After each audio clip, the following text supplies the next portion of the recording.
hopefully you really enjoyed doing the hip rolls or shoulder bridge prep yesterday.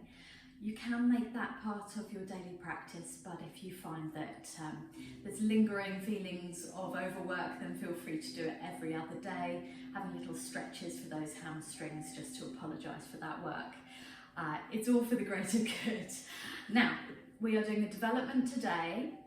If you're not sure about whether this works for you, for example, you have previous injury or pain, any disc issues in the neck, that one's not the one for you. Okay, so stay with the shoulder bridge, do it again today. Feel free to have a look out of curiosity, but maybe you'll just want to lay with the ball underneath the head again like we did the other day and just ease that neck out that way. So that's my disclaimer. Please listen to your bodies. They know what you need and they will tell you if you listen. Now, my 9-inch ball is squished down to about halfway. If you have a 7-inch, you may not need to squeeze it quite so far down, take so much air out. I'll leave that up to you for judgment. Feel free to message me if you want some help. Otherwise, this is going to go here. Yeah, it's going to be a nice little support. So we'll start with a bit of relaxation and then we'll get into the moving side of things. So stay with this relaxation to start off with.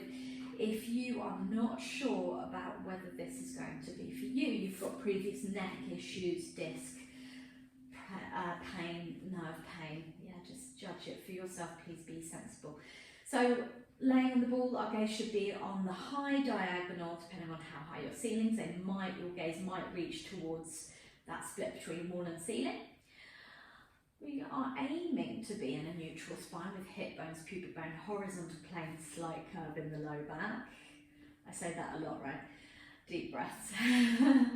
Lovely. Sliding the ribs down towards the hips, relaxing the muscles in the neck. If you really struggle with that, turn the palms up and have the arms in a low V. Really open the front of the chest here and breathe deeply.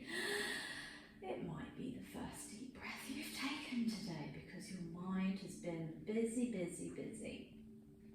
Okay, so the development for this involves us taking the weight onto that ball, and the ball will roll so that it's more underneath the neck and the gaze will fall naturally towards the ceiling.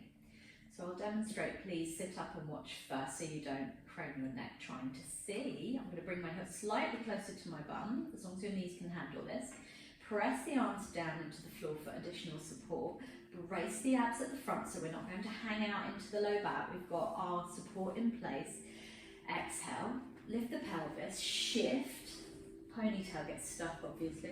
You'll have to shift your hair if you've got long hair.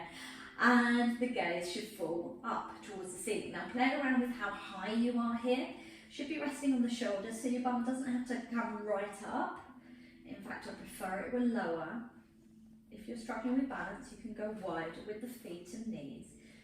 So the gaze is up towards the ceiling, so play around with where that ball is, and once you've found that sweet spot, if you can, hold it and breathe. Just for a moment. Feeling the pressure of the ball into the base of the skull and the back of the neck. So it's quite an active position here. We're still activating the abs here to support the low spine. When you've had enough, you don't need to hold it for long, just walk your way back down.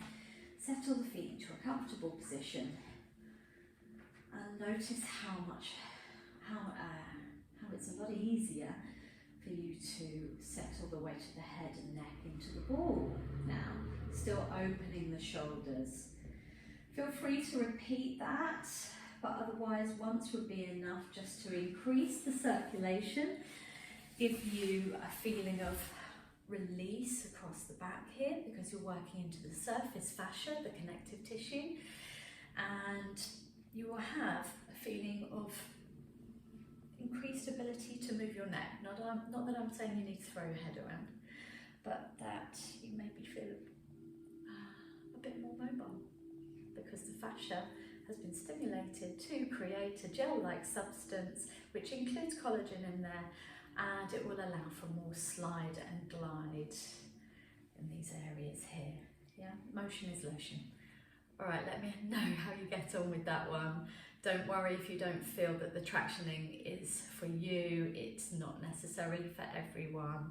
We need to be mindful of our own bodies, please. So we're all doing this under our own steam, and I haven't got my eyes on you as much as I'd love to. Okay, see you soon.